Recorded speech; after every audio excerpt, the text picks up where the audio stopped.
नमस्कार। प्रादेशिक समाचार के साथ मैं शीला कुमारी। पहले मुख्य समाचार। केंद्रीय गृह मंत्री अमित शाह ने कहा, सरकार की साइबर अपराधों से निपटने के लिए अगले 5 साल में 5,000 साइबर कमांडो को प्रशिक्षित करने की योजना। झारखंड विधानसभा चुनाव प्रभारी और केंद्रीय मंत्री शिवराज सिंह चौहान ने पार्टी कार्यकर्ताओं से राज्य की भ्रष्ट हेमंत सोरेन सरकार को उखाड़ फेंकने का आह्वान किया। राज्य में उत्पाद सिपाही भर्ती प्रक्रिया आज से फिर शुरू।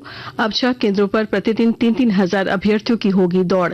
सभी केंद्रों पर ऑक्सीमीटर और बीपी मापने की मशीन की गई व्यवस्था। और राज्य के सचिवालय कर्मी 3 दिनों की सामूहिक अवकाश पर गए। कहा, सरकार पदों के सृजन पर जल्द निर्णय ले, नहीं तो 3 दिन बाद सभी जाएंगे हड़ताल पर। और अब समाचार विस्तार से। केंद्रीय गृह मंत्री अमित शाह ने आज साइबर सुरक्षा को राष्ट्रीय सुरक्षा का एक अभिन्न हिस्सा बताया। उन्होंने कहा कि देश की प्रगति साइबर सुरक्षा के बगैर संभव नहीं है। श्री शाह ने सभी हितधारकों को इस खतरे से निपटने के लिए एकजुट होने का आग्रह किया।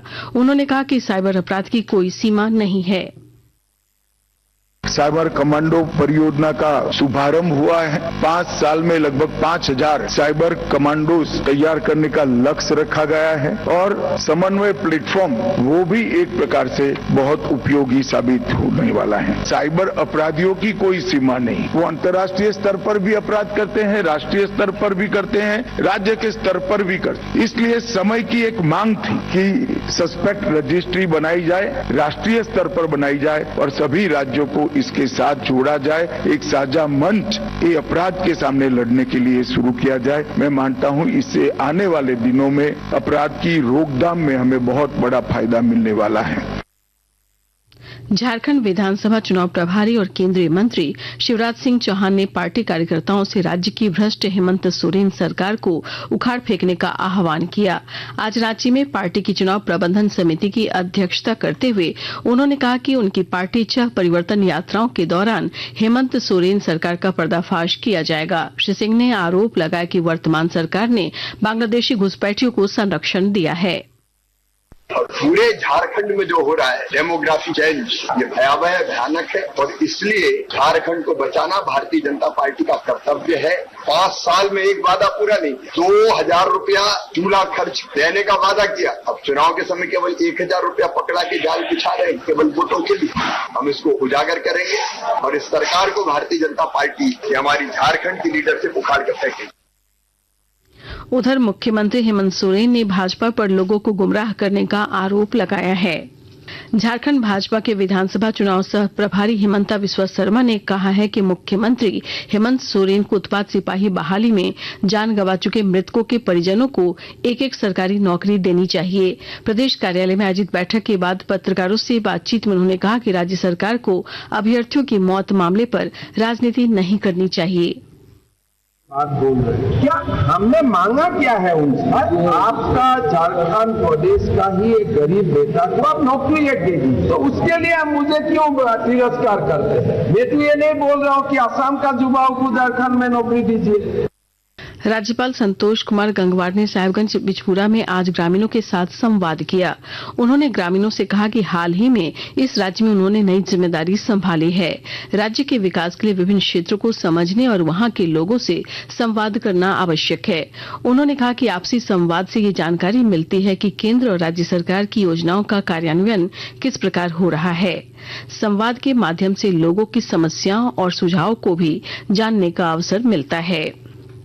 गढ़वा जिले में प्रशासन ने सभी पर्यटन स्थलों के सौंदर्यीकरण और विकास के लिए रूपरेखा बनाई है। विस्तृत ब्यौरा दे रहे हैं हमारे संवाददाता।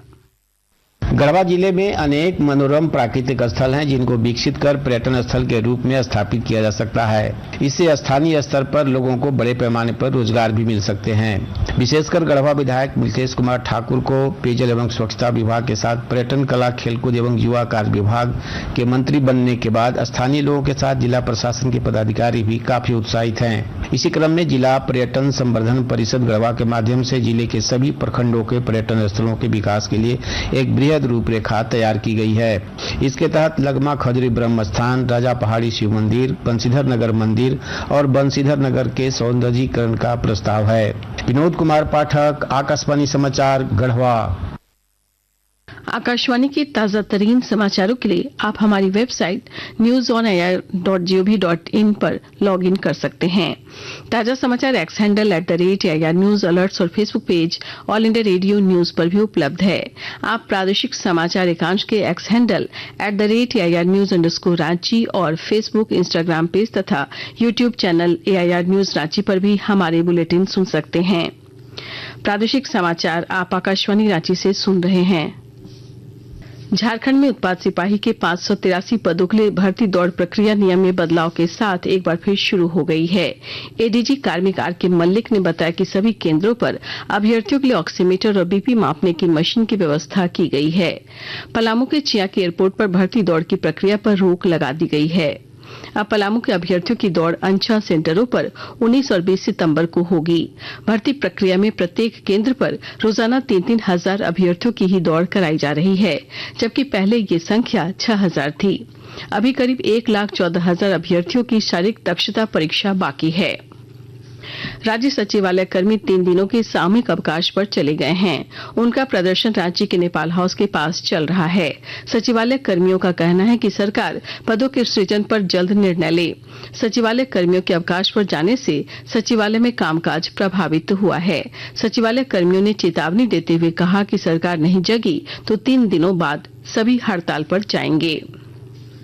मुख्यमंत्री हेमंत सोरेन ने रांची में प्रमंडल स्तरीय सहकारिता महासम्मेलन का उद्घाटन करते हुए 236 चलंत पशु चिकित्सालय वाहन का शुभारंभ किया। इस मौके पर मुख्यमंत्री ने कहा कि विगत 4 वर्षों में राज्य सरकार ने किसानों के लिए कई महत्वपूर्ण योजनाओं का संचालन किया है।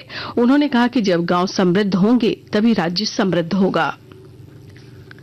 राज्य भर में आज झारखंड पुलिस की ओर से जन शिकायत समाधान कार्यक्रम का आयोजन किया गया। गिरिडीह जिले में काफी लोग अपनी शिकायतें लेकर पहुंचे।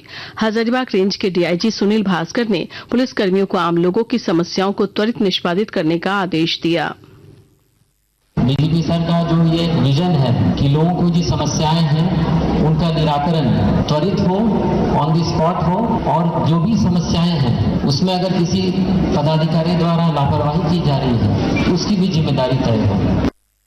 राजधानी रांची सहित राज्य के कई हिस्सों में जोरदार बारिश हो रही है। मौसम विभाग ने राज्य के अधिकतर हिस्सों में अगले 3 दिनों तक भारी बारिश होने की संभावना जताई है।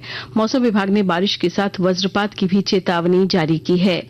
मौसम वैज्ञानिक अभिषेक आनंद ने बताया कि बंगाल की खाड़ी में गहरा निम्न दबाव का क्षेत्र 8 किलोमीटर प्रति घंटे की रफ्तार से बढ़ रहा है। इसी का असर झारखंड पर दिखाई पड़ रहा है। पेरिस में हाल में संपन्न पैरालंपिक खेलों में 29 पदक जीतने वाले भारत के पैरालंपिक पदक विजेताओं का आज स्वदेश वापसी पर भव्य स्वागत किया गया। दिल्ली के इंदिरा गांधी अंतर्राष्ट्रीय हवाई अड्डे पर सैकड़ों समर्थक फूलमाला और मिठाइयों के साथ इन खिलाड़ियों का स्वागत करने पहुंचे। Para javelin thrower Sumit Antil ने इस भव्य स्वागत के लिए खेल प्रशंसकों का धन्यवाद किया। अंत में मुख्य समाचार एक बार फिर। केंद्रीय गृह मंत्री अमित शाह ने कहा, सरकार की साइबर अपराधों से निपटने के लिए अगले 5 साल में 5000 साइबर कमांडो को प्रशिक्षित करने की योजना। झारखंड विधानसभा चुनाव प्रभारी और केंद्रीय मंत्री शिवराज सिंह चौहान ने पार्टी कार्यकर्ताओं से राज्य की भ्रष्ट हेमंत सोरेन सरकार को उखाड़ फेंकने का आह्वान किया। राज्य में उत्पाद सिपाही भर्ती प्रक्रिया से फिर शुरू। अब 6 केंद्रों पर प्रतिदिन 3-3 हजार अभ्यर्थियों की होगी दौड़। सभी केंद्रों पर ऑक्सीमीटर और बीपी मापने की मशीन की गई व्यवस्था। और राज्य के सचिवालय कर्मी 3 दिनों की सामूहिक अवकाश पर गए। कहा, सरकार पदों के सृजन पर जल्द निर्णय ले, नहीं तो 3 दिन बाद सभी जाएंगे हड़ताल पर। इसके साथ ही आकाशवाणी रांची से प्रादेशिक समाचार का ये बुलेटिन समाप्त हुआ। नमस्कार।